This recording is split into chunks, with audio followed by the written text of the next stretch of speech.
It's beefy, baby. Hey. My name is Luke Hodson. Alex Morrison. Hey. You ready? I'm ready. It's a movie podcast. Hey. Let's get it. Hey. Grease-soaked meth. It's a movie podcast. Hey. Rated PG-13. Hey. Your mom didn't make that casserole. Beef.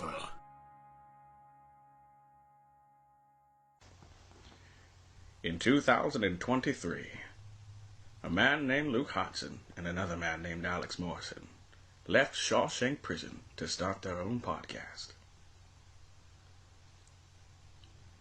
This That is was their an- story.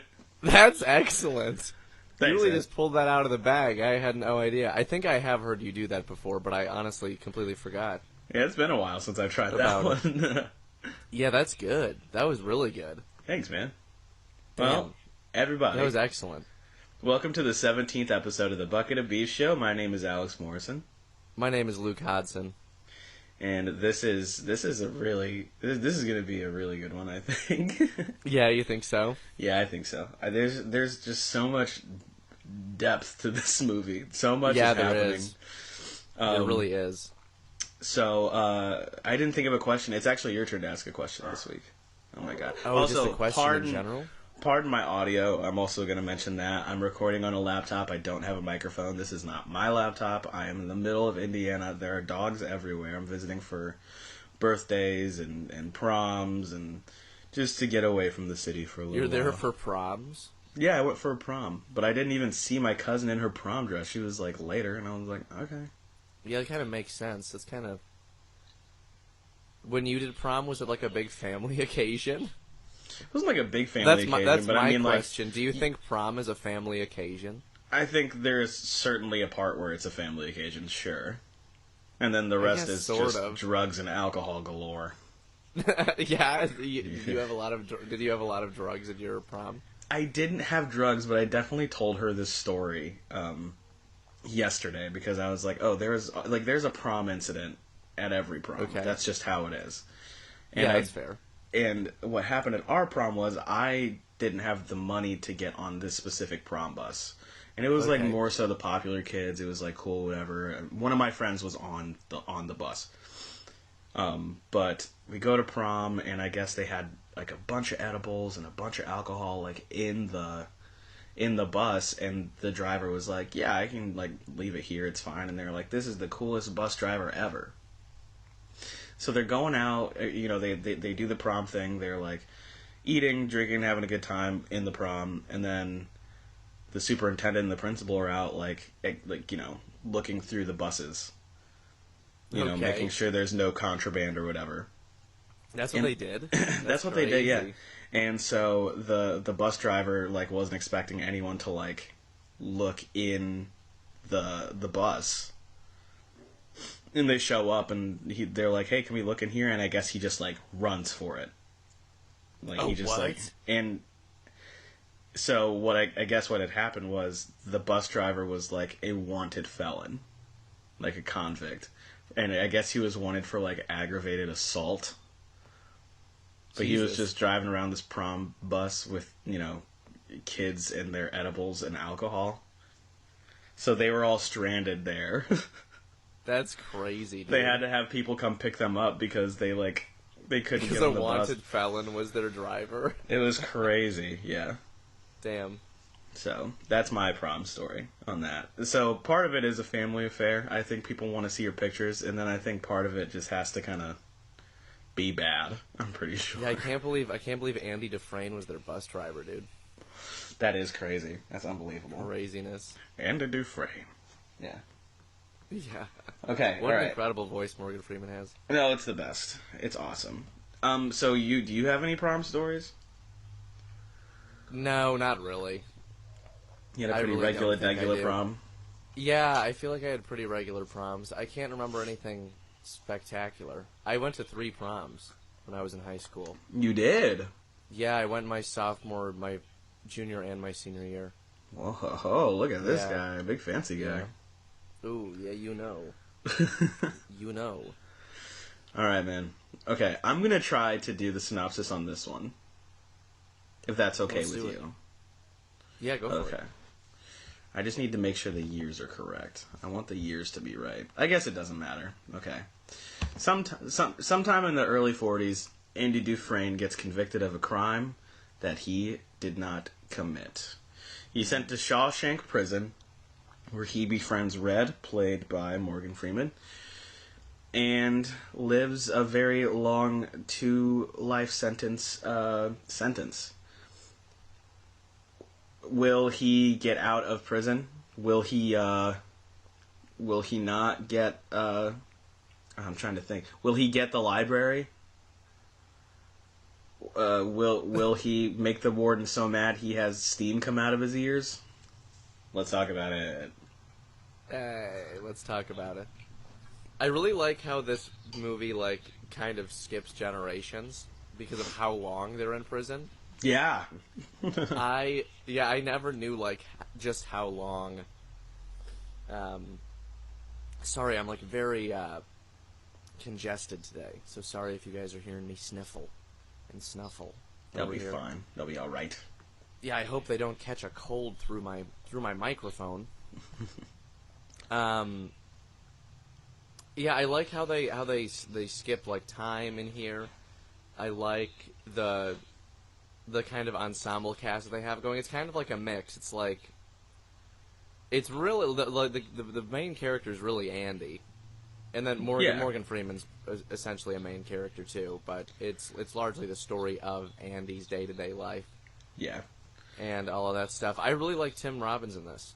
I don't think I've seen Tim Robbins in that many other things, honestly. I haven't seen him in anything else besides this, and he just looks like the cutest little man. I can't explain it. He just looks so cute. Yeah, he seems very nice. Did you think we're gonna get into spoilery territory? So it opens up with basically his trial.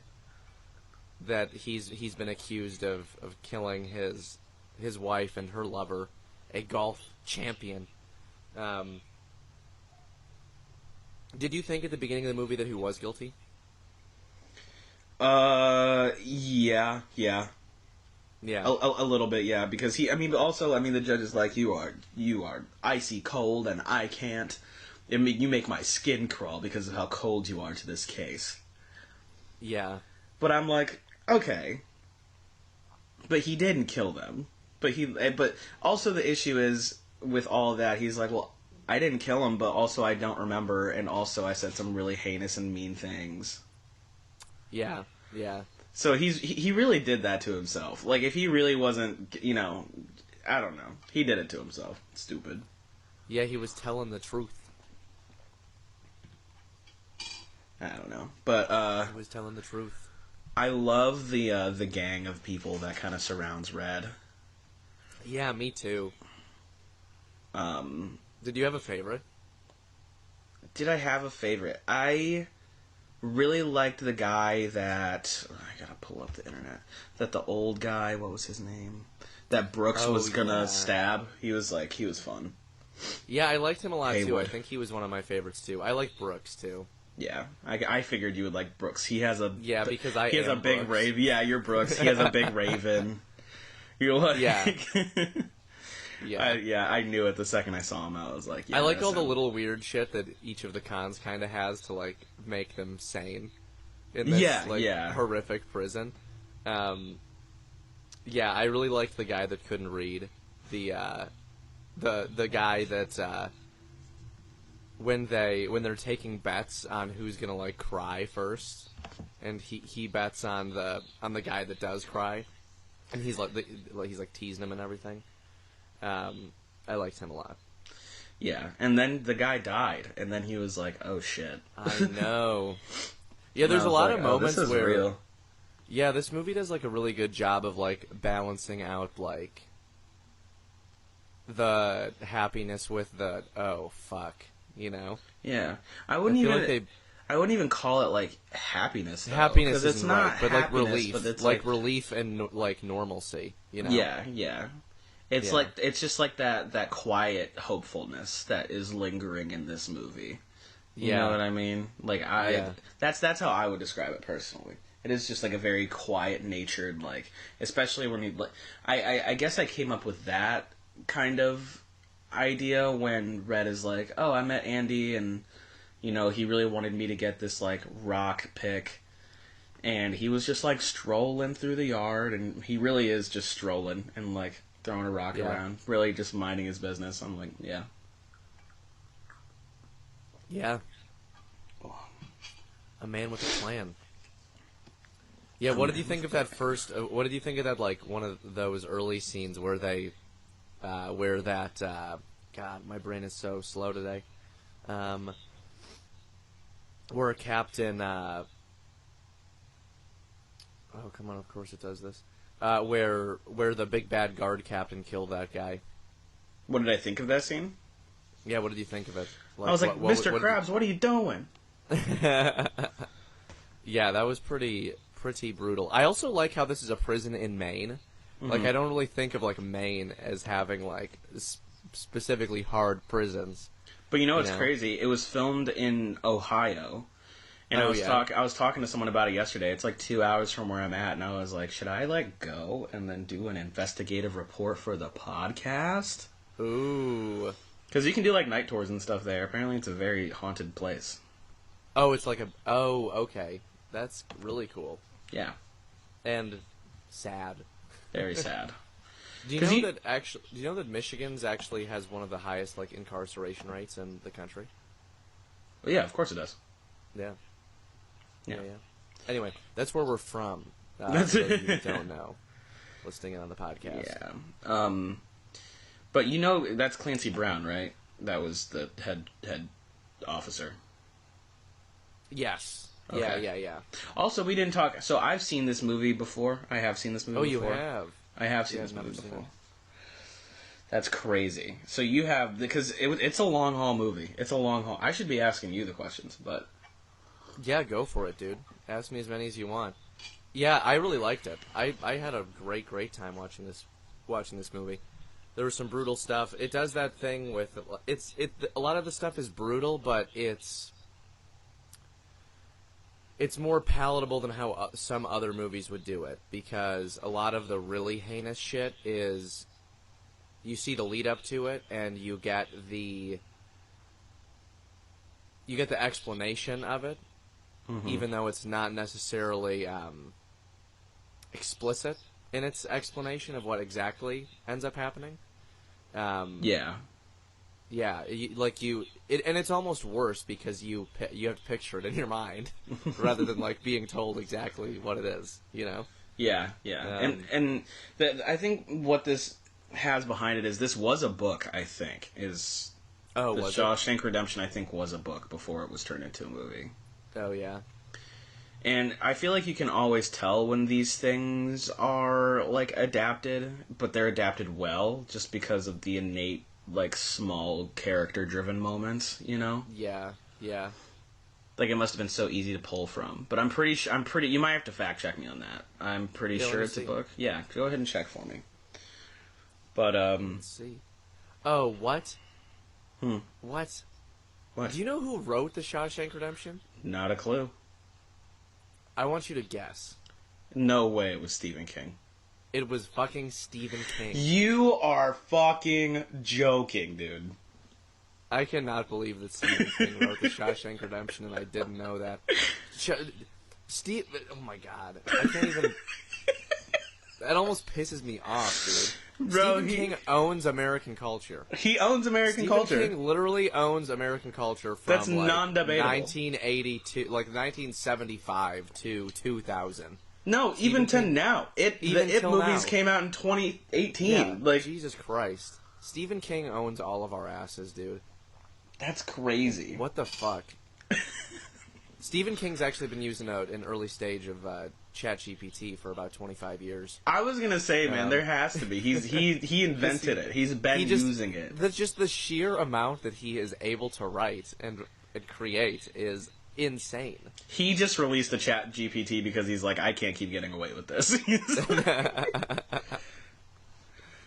That's oh my nuts, god, dude. that is crazy. God, of course he fucking wrote The Shawshank Redemption.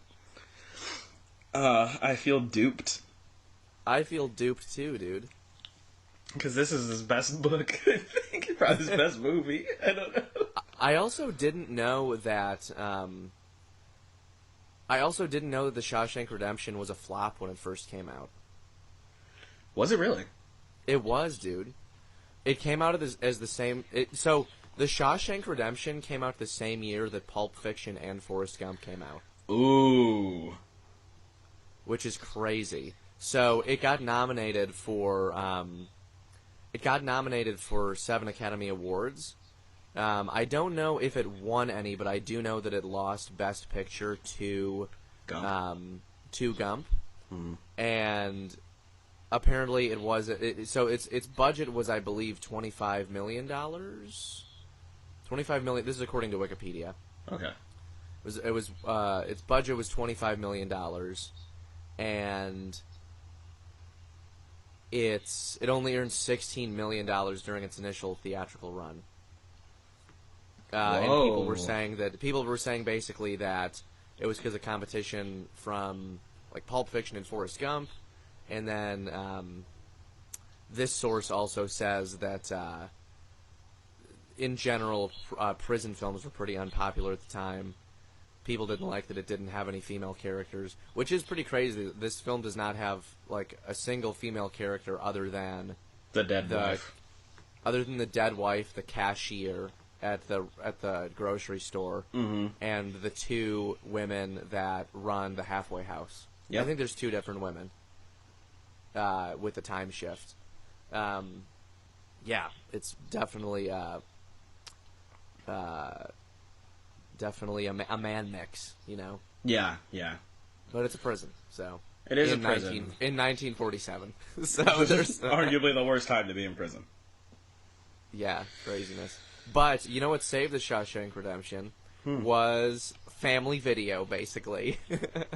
Good for Family Video. Family Video and Blockbuster Video basically saved the Shawshank Redemption. Then why did the Shawshank Redemption save Family Video and Blockbuster? Well, you could argue that like 1995 was probably like the golden age of Family Video and Blockbuster. Oh, it totally was. I'm just saying, why did they, help them when they went under, Oh, yeah, why didn't Stephen Hawking come in? And it was Stephen Hawking, why am I saying Stephen Hawking? What if that would be a twist? What if Stephen King was Stephen Hawking? That would a clone. It was a clone? Ooh. Yeah. And Stephen Hawking was right brain and Stephen King was left brain. Yeah. I think he just uncovered the mystery, dude. Exactly. Exactly, dude. Hashtag Stephen Brains. Stephen Brains. Yeah. I feel like what did Stephen Hawking have? What was his like cerebral condition? That's a good question. I don't know. I don't know specifically. It was like a degenerative muscle thing, right? Yeah, yeah. Like muscular dystrophy or something. Yeah, yeah. That seems correct. But anyway, back on topic. So Andy has a pretty rough 2 years in Shawshank. Initial 2 years. Honestly, I'm sorry to interrupt, but yeah, pre-disability Stephen Hawking honestly kind of looks like Stephen King, in my opinion. I'm just gonna put that out there. That's the first Luke conspiracy theory. Maybe it's kind of lazy of me just because they're both skinny white guys with glasses. But I think they look alike, being skinny white guys with glasses. They both have very distinct facial features. Yeah, that's honestly. the thing. That's the main thing. Yeah. Anyway, back to it. So Andy has a pretty rough couple of years. Tell us about the couple of years he Andy had. has a fucking horrible rough couple of years. I mean, honestly, things don't seem like... Things wouldn't be so horrible if it wasn't for, like, having that 3 fucker rapists Boggs, chasing after him all the time. Other than that, it seems like it probably wasn't that bad, other than, like, the existential dread of having a double life sentence for something that you didn't do. Yeah. Yeah, he's a fighter, man. He's a total fighter. I do like how at the beginning when they were like introducing because they refer to them as bull queers in the movie, and I like how there's that moment where when Andy's like asking about them to Red, he's like, are those the gays, or I can't remember what he says. Are those the gays or the homosexuals or something, or is that them or whatever he says? And Red's like, there's nothing like homosexual about them. They're just like pure evil. Like it's not. Oh no, yeah, he says like they would have to be human to be. Yeah, to be gay. Yeah, you know? yeah. And I liked that because I feel like I'm still like kind of reeling from the casual like shittiness that was 16 Candles. Yeah. And I wasn't sure if like when that whole thing got introduced that like all of the main prison villains were just going to be gay people. Yeah, you know? no, it's like it's literally. I mean, yeah. But thankfully it wasn't that. They were just like fucking crazy. Like, yeah, they were not. It wasn't taken in that direction. I think. At least I think. They were season 1 bad guys until, they went and did that roofing job. Yeah, dude. And then so Andy, because then they fucked with a special guy. You know? Yeah, they were like, oh, Andy is gonna run our financial lives basically to all the I really like that roofing officers. job thing. Yeah, I like how Andy's goal was just to like bring normalcy back to the prison. You know. Yeah, and he had like a crazy good relationship with like almost all the guards too. Yeah, they were just calling him Andy. They weren't like prisoner number last name. Yeah, they were like Andy. They like loved him. They totally loved him. Yeah, that beer scene was really cool. And honestly, the only time that I was really happy with the fucking really shitty murdering prison guard is when he killed that fucking rapist guy, the rapist ringleader. Well, he was just, he, like, they said that guy would just be eating out of a straw for the rest of his life in a mental institution. Yeah. No, for sure. Yeah, they messed him up bad. They did. Well, they messed Andy up, too. Andy was in the fucking infirmary for a month. I think the worst thing that happens is when this isn't the worst thing that happens, but, like, in my brain, like, to me as a person is when Andy gets put in the hole for 2 months. Yeah. Do you know how that was crazy? Mentally, no, it literally is like one of the worst forms of torture. Yeah, I kind of became like half Irish there. Torture. It was torturous. Yeah. Can you see what they did to wee Andy? Yeah, I thought that was really. And I thought that he sold that really well. Like, for the rest of the movie, he seemed like a different person, you know? Yeah. Because that's what it does. It, like, it, like, rewires your brain, basically. Like, it totally fucks you up. Because humans are fucking social animals, you know? Yeah, hold on. There's a car going by. Okay. So, it's kind of messed up because Andy does such a good job of, like, his own personal, I guess, quote-unquote, rehabilitation, where he's bringing books, and he's building libraries, and he's doing all the finances for all these guards, and even the warden at some point. They never show a parole scene with him. Never once. Yeah, but they never do. And I didn't even realize, and, like, this is the second time I've seen this, and I could have been... No, I was in college, because I was living with Jack and Sean when we watched this movie. Yeah. For the first time. But there's a point when you realize no matter how good he is, even if he's proven not guilty, he can never leave Shawshank. Yeah, he's a slave to the system. And why is that, Luke?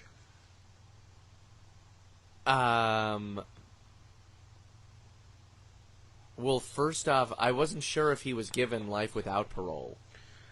No, he was given 2 life sentences. I'm pretty sure he like, you can still have parole hearings, like, kind of no matter what. You can still have parole hearings. Okay. Well, I mean, he can't leave because he's, like, too deep into the corruption thing. You know, he's, like, the bookkeeper guy. Is there another reason that I'm totally missing? No, it's because he handles the books, and there's, like, money. Oh, yeah, he's like it's like a slave to it, because on one hand, he's, like, getting all this shit because he's, like, selling his soul to the devil, basically. You know? It's, like, literally what is happening, because he's too far in, he's making them too much money. I mean, that's the whole reason that they kill that poor guy that he gets. I loved him. I loved him a yeah, lot. he was great. Yeah. What was his name? His name was Tommy. Yeah.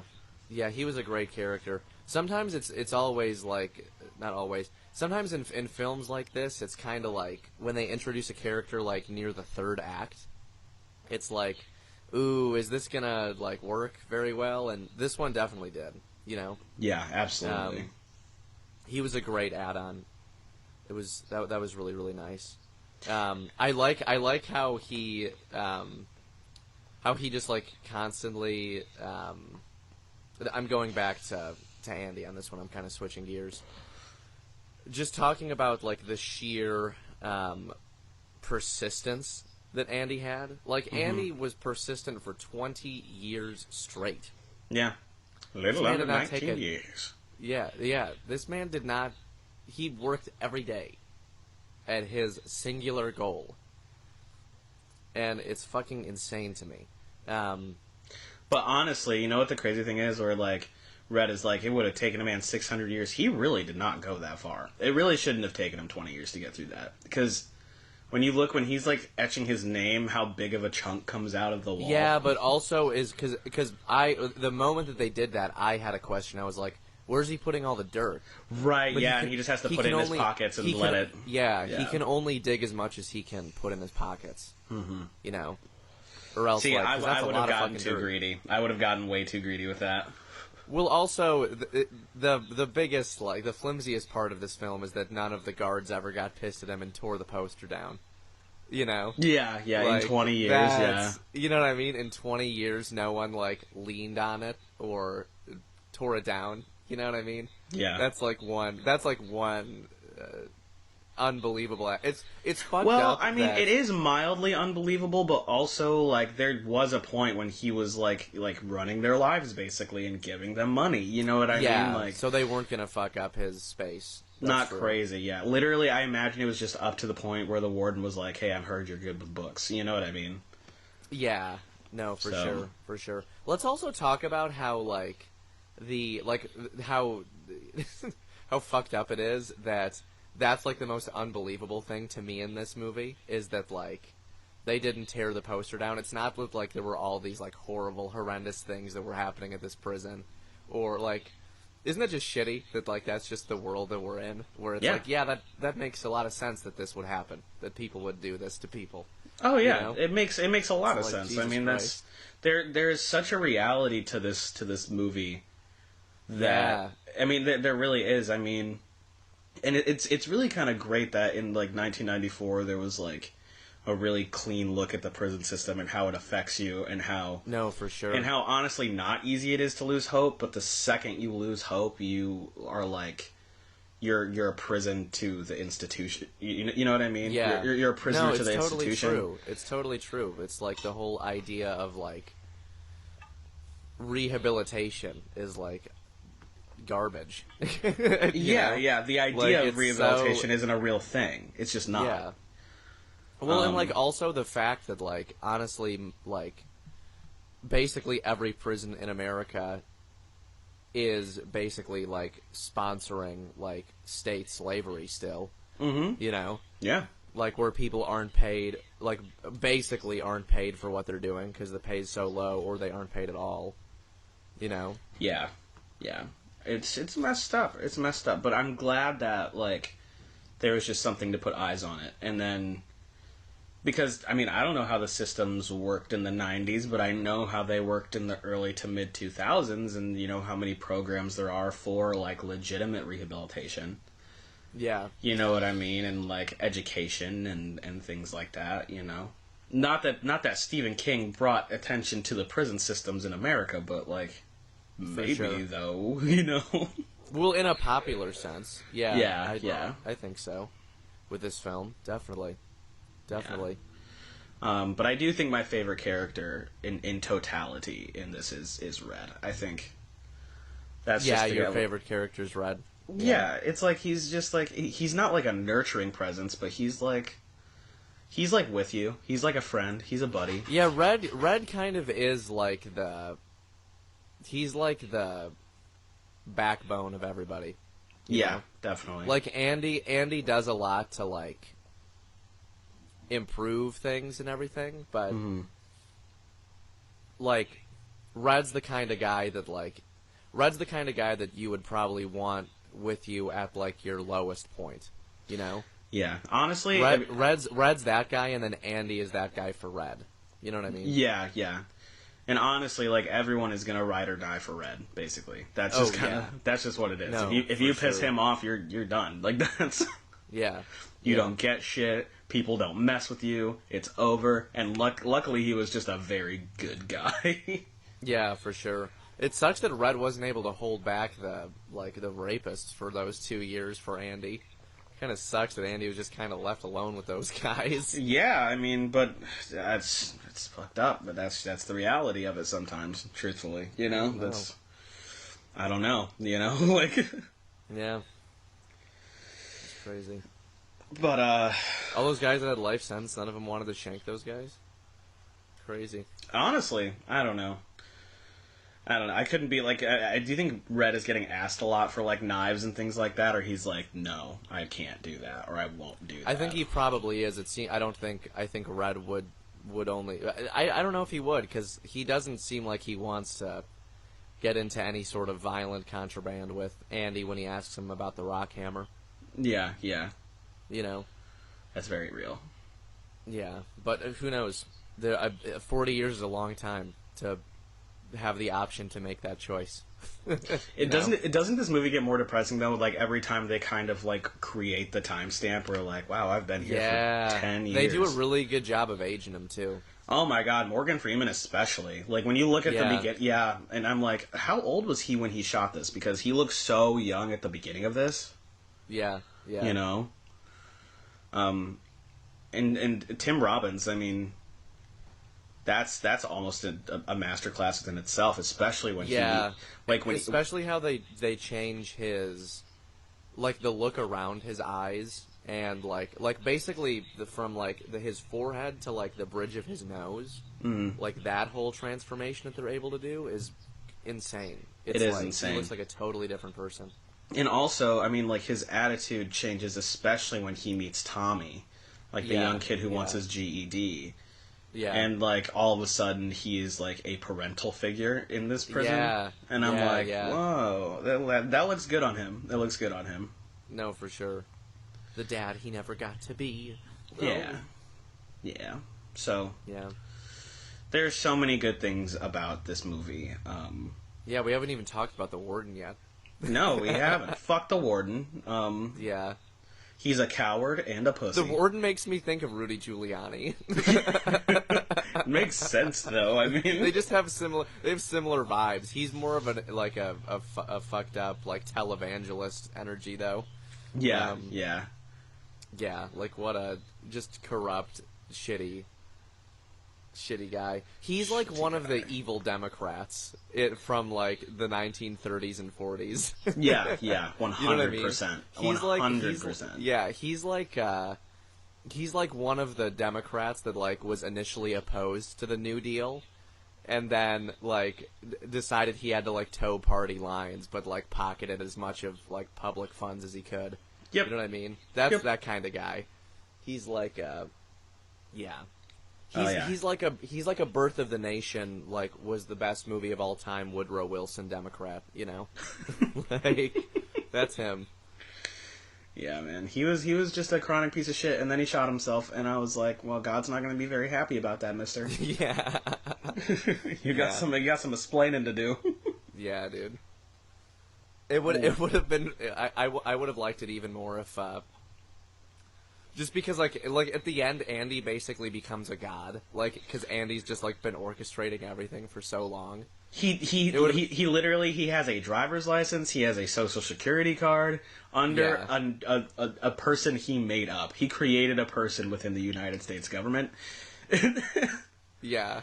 That has $320,000 some odd dollars, which in the 40s or in the 60s is a significant amount of money. Almost like $2 million, I think. Yeah. It's a lot of money. Actually, probably more than that, because I was looking up how much $35,000 was, and $35,000 in according to the website I was using, it was like 500 and it was either what was it? Was it? I think it was like $322,000. Yeah, this is about $3 million. About $3 million. Yeah. In 1966, it would have been, about $3 million. Yeah. Well, and think of all the money that he didn't even take all of the money from the warden. No. You know, he took his fee. Yeah, that's what he took from the warden. You know. Yeah. So imagine all the fucking money he made the warden. It's crazy. There too, you know.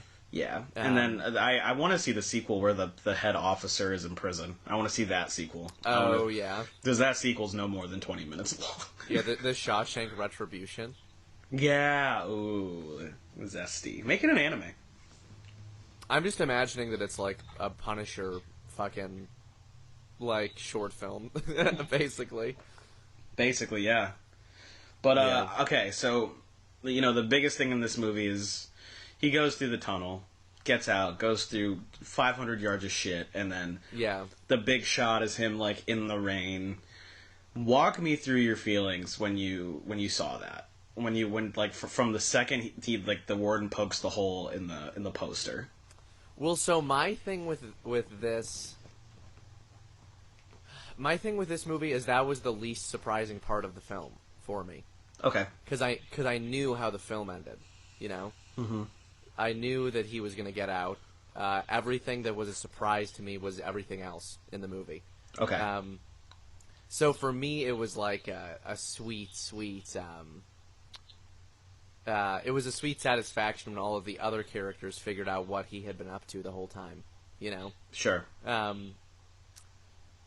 Yeah, that's how I felt about it. I felt satisfied. I felt relieved for him. That's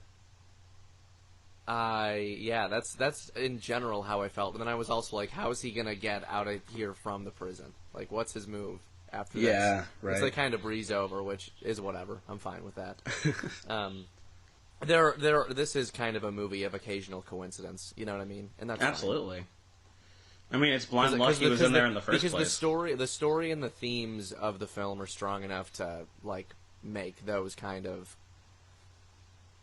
like those like leaps in terms of storytelling. It makes those leaps forgivable, you know. Yeah. Because the story's great. You know? The story is truly excellent. It's. Do you like prison movies? I don't know how many prison movies you've seen, or like. Honestly, I think in general I do. I feel like I've seen a pretty decent amount of prison movies. I mean, it's hard for me to remember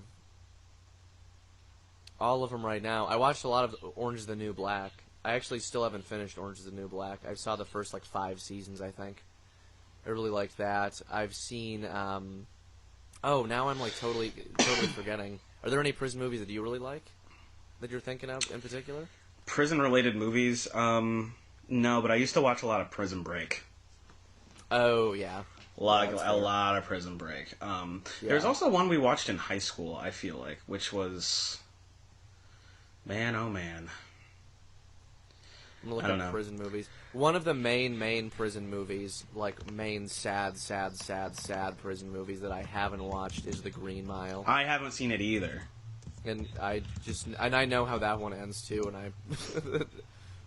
You really gotta be in the mood to watch that.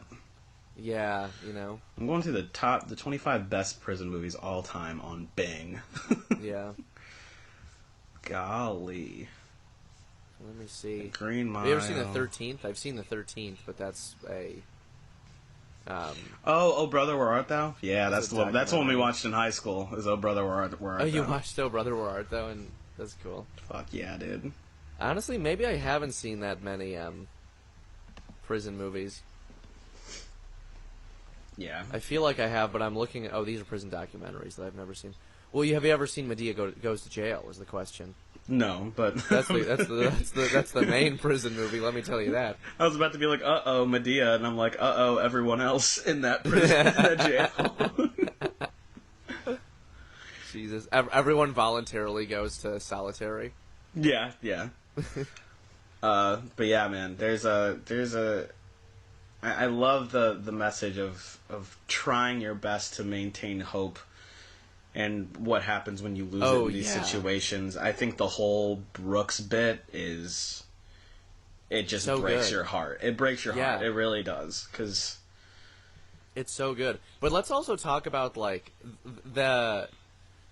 they had like a as shitty as this is to say, by like some comparisons, they had like a pretty good system going for the people that they finally did let out of that prison. You know, like you hear so many stories of like people that, you know, have been to prison for over 20 years who like did, you know, really bad shit when they were kids, basically, who are like completely different people and are like wanting to completely move on and change from this, and like they can't even like they can't get jobs, period, you know, because they're convicted felons, you know, and they have a hard time like living in certain places because they're convicted felons, you know.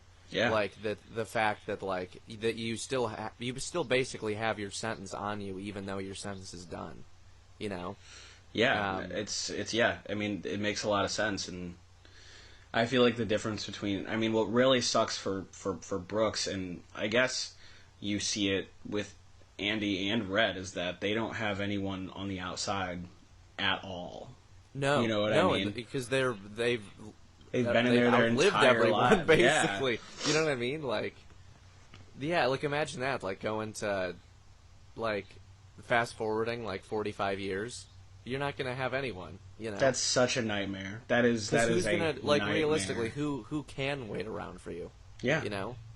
Like, just realistically, that's not an idea of like people on the outside like not looking out for you. Like, what are you gonna do? You know. It's super messed up. It's horrible. Yeah. And then, like, what do you expect those people to do when they get out? You know. You know what the craziest thing is, and that I think about in this movie, is that you know how 16 Candles was mildly racist at every turn? Yeah, how this one was not racist at all. There was not an inkling that anybody was racist. No. It was from the 40s to the 60s. The civil rights movement was in full effect by the end of this movie. That no one talks about the civil rights movement at all in this movie. No one gave a shit. No one gave Morgan a shit Freeman really was on a bus and he's like, "Why am I not in the back?" Yeah, no one gave a shit about Martin Luther King or Malcolm X because there was already racial harmony in Shawshank prison. The prison was doing it right. Like, bro, Red had a job. He was keeping books. He was like getting everyone shit.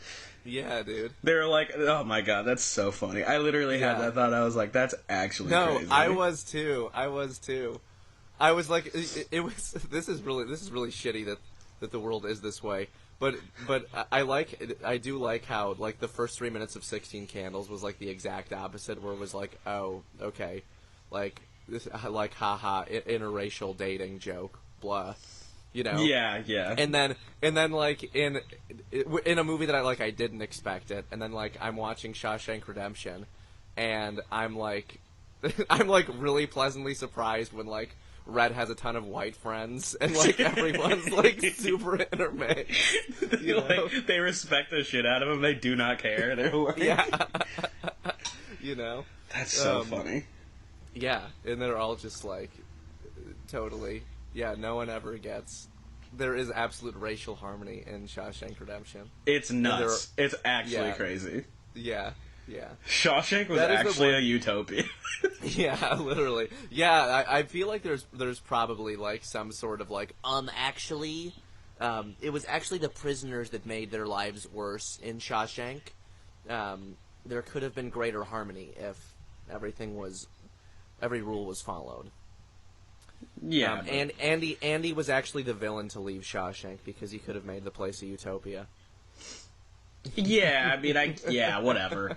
No, I kid. I do not believe that in any way. But like, I think my favorite Andy moment though is when he's very deep in with the guards, and like they leave him, and then the one guard goes to the bathroom and he puts on music and plays it for the whole yard. Yeah, dude. I was like, that great. Is gangster. This guy is a gangster. Yeah, that guy real. had fucking balls. That's fucking. And he got less. He got 2 weeks in the hole for that. He got 2 months for finding out that he had proof that he was innocent. Yeah, and like crazy. lightly, and well, he didn't. I was gonna call it light blackmail, but he didn't even blackmail the warden. He was just like, I'm not gonna tell anybody. You know? Which, still, you shouldn't have said that at Which he all. shouldn't have done that, because that could have been taken as light blackmail. But Andy was, like, simultaneously the most, like, innocent, honest dude and, like, schemer. You know what I mean? It was, like... Because, like, there was a lot of shit where he just, like, did and said shit that he shouldn't have said. That he just, like... felt I mean, in his heart. he said it. He said it himself. He was like, "I was innocent when I came in, and now I'm like, now I'm a con. Now that I'm here, I'm a con. Yeah. You gotta adjust to that environment, you know." Mm-hmm. Does it ever get revealed what Crime Red did? He committed murder. I think he murdered a woman when he was a kid. Oh shoot! I see. Yeah, but he's very much like, yeah, I did it. Yeah. No, yeah, he's the only guy in Shawshank that says that he's actually guilty. Yeah. You know? Mm-hmm. Everybody else is like, nope. Now, do you think his, like, ending monologue before he gets out, where he's like, I don't know what rehabilitation is, why do you think they were like, okay, you can go into the world? Because he was just like, there's no such thing as rehabilitation? Do you know what I'm talking about? Yeah, no, I get what you're saying. I didn't feel like... Yeah, that was a kind of a funky thing. Honestly, I think that they were probably going to approve his parole anyway, regardless of what he was going to say. Because Shawshank seemed like the place where they were like... where the prison board felt like they were being kind by letting people have, like, their last year of life outside of jail. Oh, like merciful, like it's a mercy. That's what it seemed like. It seemed like mercy release for the old folks, you know? Yeah. Which in reality was, like, almost the cruelest thing that you could do to them, you know? Yeah. And honestly, the state probably didn't want to bury the body and have to pay for it. Mm-hmm. Or burn it, you know what I mean? Yep, like, that's very valid. Realistically why. They didn't want to have to keep feeding them, and they didn't want to have to pay for their cremation, you know? That's crazy. Like, that's realistically probably why. Yeah. So I don't think that I mean, I think the monologue, like, affected the people. They were taken aback by it, but I don't think it really played any part in him getting approved or potentially not getting approved, you know? Yeah. Mm-hmm. Yeah. Okay. I do like how when he went in, he always kind of had, like, his rehearsed thing, you know? Yeah. And then at the end, he does kind of flip the script a little bit. Yeah. Yeah. So, and then What did you think about it? The what specifically? Of just, like, the speech in general. Oh, I love it. I think it's, I mean, that's like the biggest, that's still a crazy issue. I mean, arguing what rehabilitation is, and there's still really there's no set example, there's no set, like, notion as to what it really is, you know? Yeah. And, like, at what point are you like, this person is now educated, this person is now, at least in the eyes of the warden at Shawshank, and probably every person on the parole committee has found God, is not a danger to society, like, hasn't engaged in any sort of, like, you know, violence, you know what I mean, for 30, 40 years, you know? I mean, like, at what point, you know? Yeah. I would be like that by my second parole hearing. I would be like, fuck you. You know? I really would be. It would take two. Where I'd be like, I'm sure there are a lot of people that are on their first parole hearing that are like, fuck you. Mm-hmm. You know? I'm sure there's a few of them. At least a few. For sure. Yeah. You know? It would take absolutely nothing. However, I do wish I was on every parole committee ever now. Oh, yeah. Yeah. No, I get that. I want to ask the hard-hitting questions. I want to see. Yeah. Which is selfish, but at the same time, like, I don't know. I find that incredibly interesting. Crunchy or smooth peanut butter? Yeah. You're like, smooth, denied. Yeah. Ooh. Did you learn how to play an instrument? but yeah, and just like the little things of like music. There's like the harmonica we never really see him play. But Yeah, I want to plays just like a really cool part in this movie too. yeah, I love Morgan Freeman's line where he's like, they were speaking another language, but I would like to think that like it was just about stuff that was so beautiful that we just couldn't comprehend it. You know what I mean? Yeah, yeah. I love that line. Yeah. That line is so good. But so I do like that everyone was listening and happy about it. No one was like, "What the fuck is that? yeah, What is this I mean, horse shit?" you haven't listened to music in fucking No, years. You know that what I is mean? true. Like, Yeah, I can't imagine not have listened to music for 20 years. What? that's You know? just that's a crime against humanity. That is a crime, dude. That's crazy. But so we'll just jump to the very They end didn't of have this. radios. They didn't have nothing, dude. No, they didn't have shit. Well, I guess they did in the library because Well, one in the guy is library, like, but before they had the library, they didn't have. Well, maybe there was a library, not a library. Maybe there was a small radio in the library.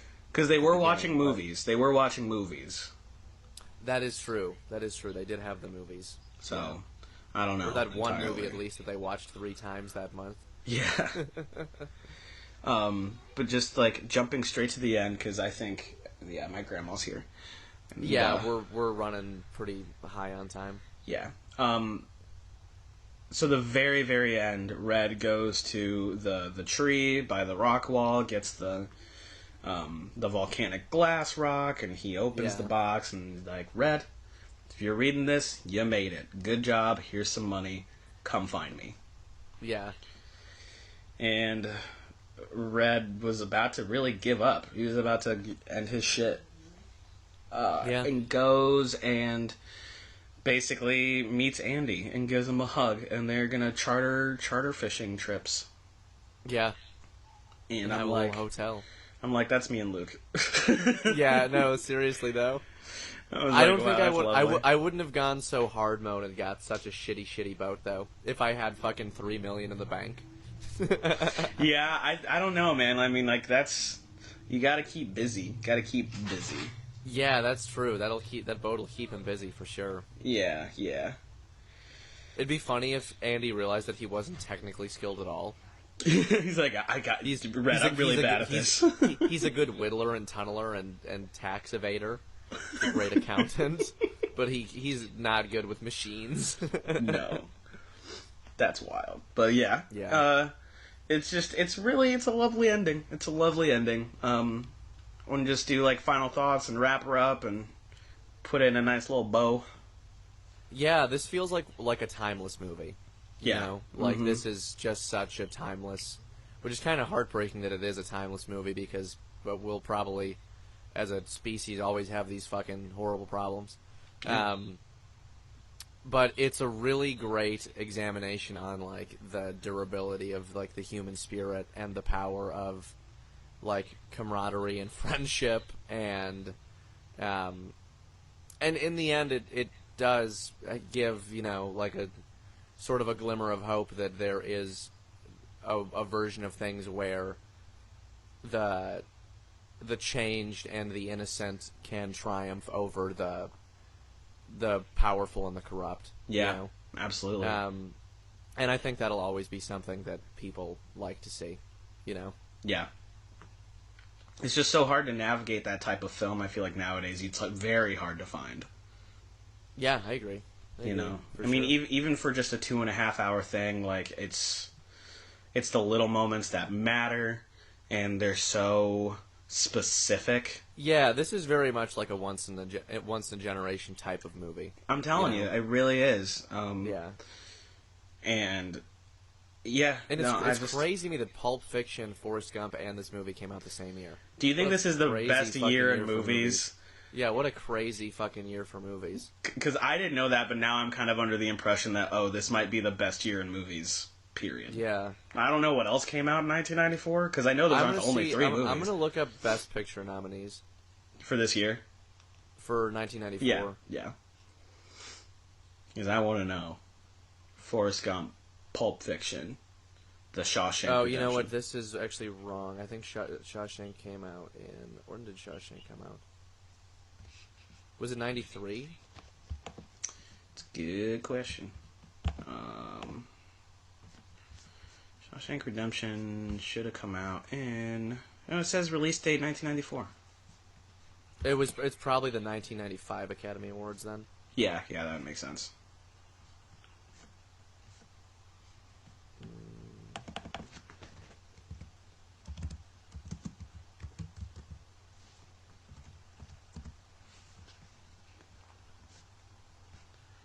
Yeah, because I'm seeing Tom Hanks here. Wait, Braveheart. Let's see. All right, there were 5 that were nominated. It was 4 Weddings and a Funeral, Quiz Show, which I've never heard of, The Shawshank Redemption, Pulp Fiction, and Forrest Gump. Okay. Well, I've never heard of 2 of these. Yeah. I knew the 4 Weddings and a Funeral one. Okay.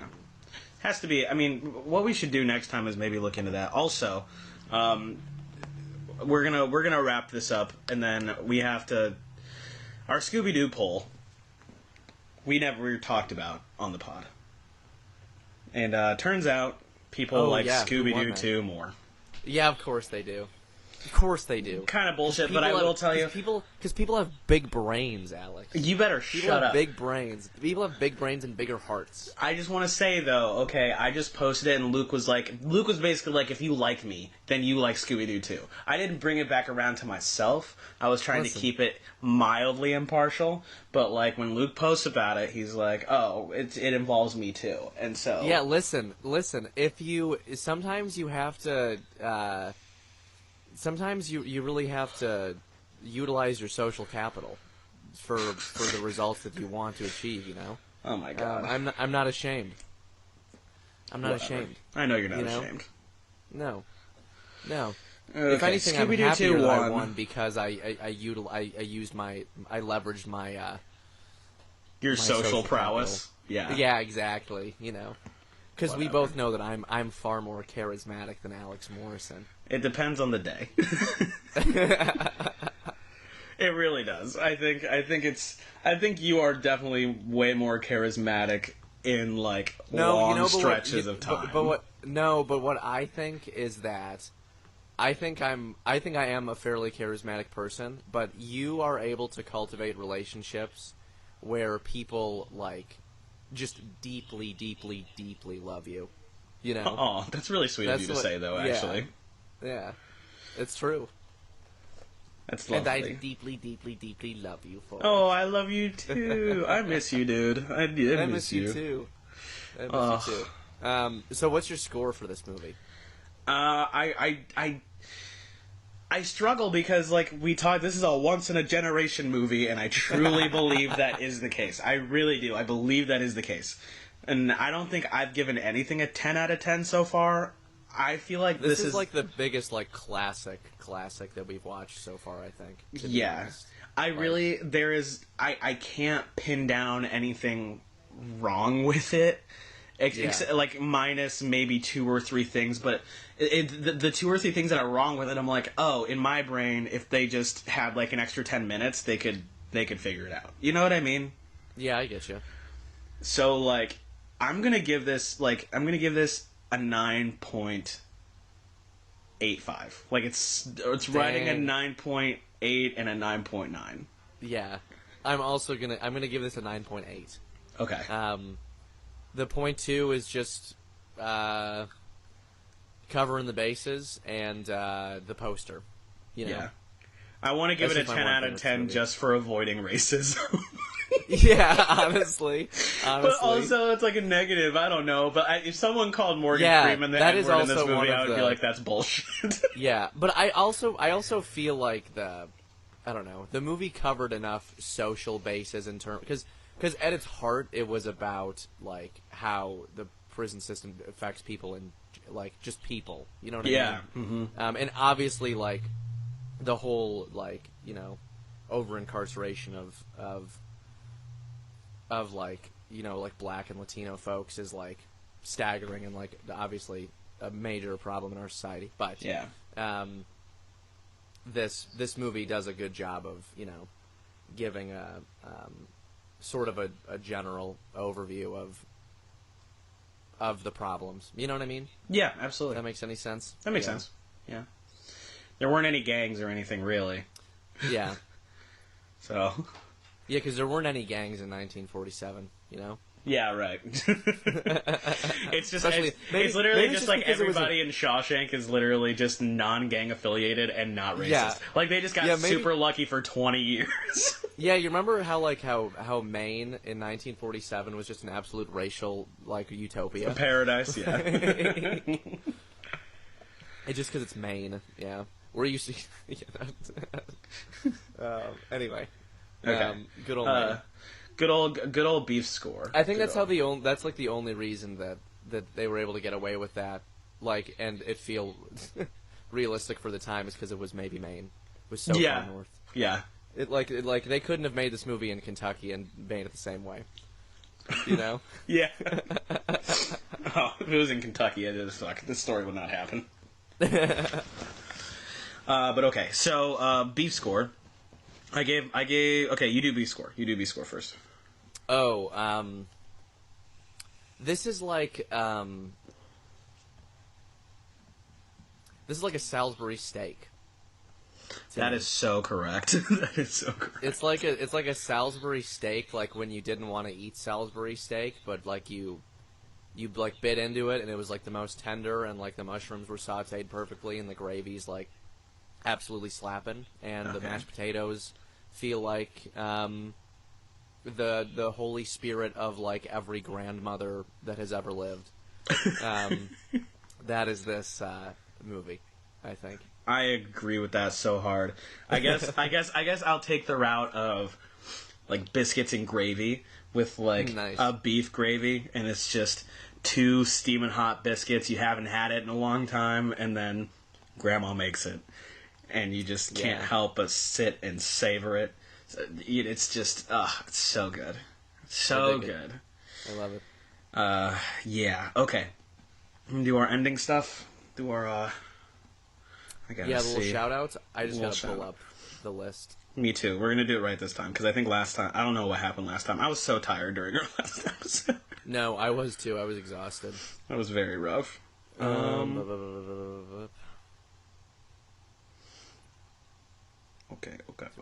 I actually have to look at the texts that you sent me earlier. Because I didn't save it. Okay, I got it here if you want me to do Ooh, it. these dogs are so cute. I just got the pictures of the dogs that you sent to me. Aren't they adorable? Can you send it to me again, actually? Oh, actually, you know what? I think I got it. I can send it again if you want me to. Yeah, you'll probably need to send it to me again. Okay.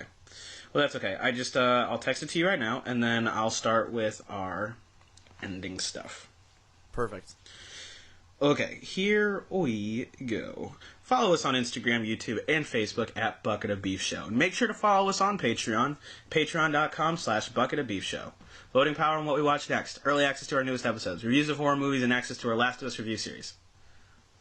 And then Patreon shoutouts. But I think I'm going to do my Morgan Freeman, and then you're going to do an Andy Dufresne. Oh, how does Andy talk? Kind of like me. Kind of like you, just a little bit more reserved, quiet. Yeah, kind of. Okay.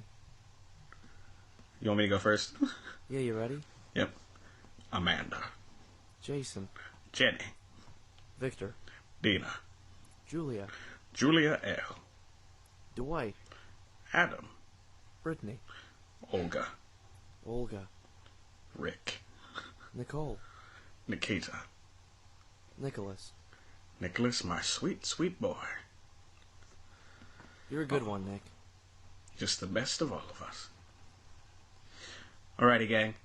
That Morgan That Freeman was- is staggeringly good. Yeah, I hope it sounds... Because I'm going to listen to it and be like, fuck, I wish I never did that. As it goes. As it goes. Okay. Well, thank you guys for joining us on the 17th episode. My name is Alex Morrison. My name is Luke Hodson. And we'll see you casually, beautifully, wonderfully on the 18th episode of the show next week. Bye. Bye-bye. Hit him with the outro. Ending of the pod. He's a liar. He's a liar. Beef. Bottom of the barrel. Bottom of the bucket. Bottom of the bucket. Yeah. Beef. Seasoned to perfection. Divine. Too wet. Beef. It's a masterpiece, baby. Beef. Ew.